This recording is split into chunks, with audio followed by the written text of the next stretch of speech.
हरे कृष्णा, राधे राधे। विष्णु भगवान की जय हो।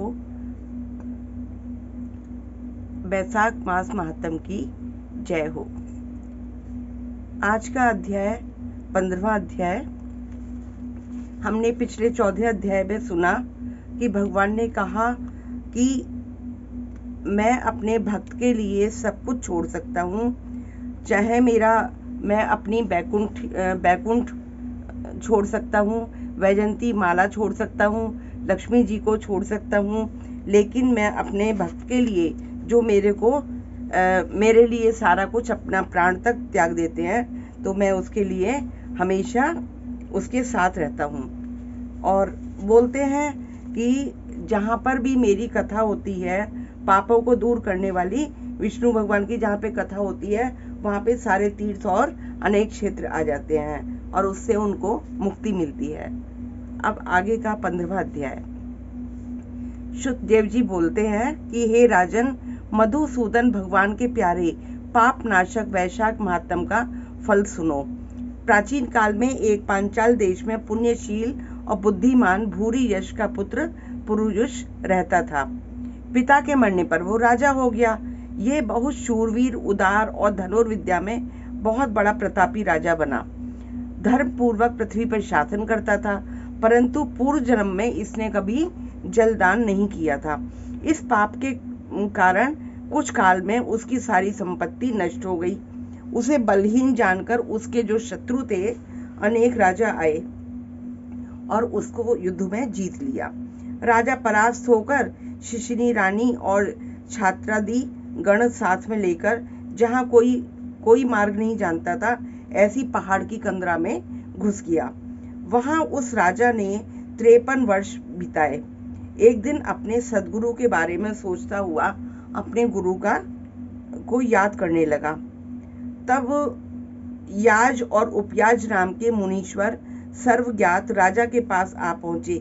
राजा ने उनको आया हुआ देखा और सहसा खड़ा हो गया और भक्ति पूर्वक उनके चरणों में सिर झुका के लेट गया।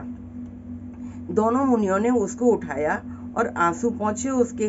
तब वन के पुष्पादि राजा ने मुनियों से प्रश्न किया, हे मुनीश्वर, मेरे दुख का कारण बताइए।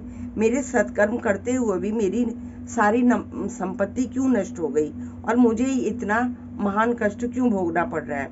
राजा के अत्यंत दुख भरे वचन सुन के मुनि याज और उपयाज ने ध्यान लगाया और कहा, हे राजन, तुम अपने पहले 10 जन्मों से अत्यंत घोर पापी रहे हो और इसी कारण तुम्हारी ये सारी संपत्ति नष्ट हो गई है। तुमने अपना जीवन संपूर्ण जीव मात्र की हिंसा में लगा दिया था। कभी तुमने विष्णु भगवान का नाम नहीं लिया, ना कभी तुमने ध्यान दिया, ना तुमने उसको नमस्कार किया।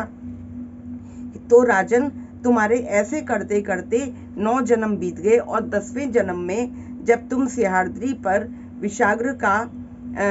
व्याघ का जन्म धारण करके मार्ग के पथिक में जा रहे थे, तो उनको कष्ट देकर तुम आगे बढ़ते जा रहे थे और गौड़ देश की प्रजा का मांस भक्षण करके अपना समय बिताया करते थे। मृग पक्षियों के छोटे छोटे बच्चों का वध करने के कारण तेरे इस जन्म में संतान नहीं हुई, क्योंकि वो सबका रास्ते में जा रहे थे, तो जितने भी पशु पक्षी थे तो उनके छोटे छोटे बच्चों का मतलब मार भी देते थे अपना भूख मिटाने के कारण। तो इसके कारण उसकी संतान नहीं हुई। तूने विश्वघात किया और इसी से तुझे सहोदर भाई नहीं मिले। तुमने सबके साथ में धोखा किया, तो इसी कारण तुमको अपना भाई भी नहीं मिला। यात्रियों को घोर कष्ट देने से तेरे मित्र भी नहीं है। साधुओं का तिरस्कार करने से तुझे शत्रुओं ने पराजित कर दिया और तूने कभी दान नहीं दिया। इस दोष से तेरे घर में दरिद्रता आई है और सबका अहित करने से तुझे अत्यंत दुख भोगना पड़ा है। सदा क्रूर कर्म करने से भोजन भी नहीं मिलता है। इन सभी कर्मों के कारण तेरा इस जन्म में राज्य भी छिन गया है। अब हम तेरे सतकुल में जन्म लेने का कारण बताते हैं कि तुझे अच्छे कुल में जन्म कैसे मिलेगा। जब 10वें जन्म में तू गौड़ देश में था, तो पथिकों को बड़ा कष्ट दिया करता था। एक दिन कंटक में वन में 2 वैश्य और कर्षण नामक मुनि वहां पे आए। जिसमें से एक वैश्य को तो तूने मार दिया और दूसरे का सारा धन छीन लिया, और दूसरा अपनी जान बचाकर धन को कहीं लता पत्रों में फेंक गया। करशन मुनि भी अपनी मृत्यु के डर से धूप में भागे तो तृषा और धूप से व्याकुल मूर्छित होकर गिर पड़े। तब तूने वैश्य धन कहाँ पटक गया है ये जानने के लिए करशन मुनि के कानों में फूंक मारी और कृमि और कीचड़ मिले हुए गड्ढे के जल से उनके नेत्र धोए, जिसमें पानी में कीड़े पड़ रहे थे और बहुत गंदा पानी था। उस गड्ढे के जल से उसने उनके मुनि के नेत्र धोए और पंखे से हवा करने लगा। तब मुनि ने स्वस्थ चित्त हो जाने पर तेरा हाल पूछा और तेरे पूछने पर वैश्य का धन पेड़ों में फेंक कर भाग जाने की बात बताई। तब तू मुनि को सुखपूर्वक जाने के लिए कहकर गहन वन में चला गया। यद्यपि तूने अपने कार्य सिद्धि के लिए मुनि की रक्षा की थी, मतलब अपने स्वार्थ के लिए की थी, तब भी उस पुण्य के प्रभाव से तेरा जन्म महापुण्यवान विशाल राजवंश में हुआ। अब यदि तेरी इच्छा सुख और राज्य और सायुज्य मुक्ति प्राप्त करने की है तो तू इस जन्म में माधव नाम के वैशाख मास में और अक्षय तृतीया के दिन ब्याई गौ ब्राह्मण को दान दे, बच्चे वाली जिसका बछड़ा हो। शमी छतरी प्रतिमा दान कर, प्याऊ लगवा और स्नान करके माधव भगवान का पूजन कर। इस वैशाख मास में इन धर्मों के करने से तेरी विजय होकर साम्राज्य की प्राप्ति होगी और तू सुख भोगेगा, अपने समान पुत्र प्राप्त करेगा, सब लोग तेरे वश में हो जाएंगे, साथ ही विष्णु भगवान के तुझको साक्षात दर्शन भी होंगे। ऐसे कुल पुरोहित दोनों ब्राह्मण याज और उपयाज राजा को समझाकर अपने अपने घर चले गए।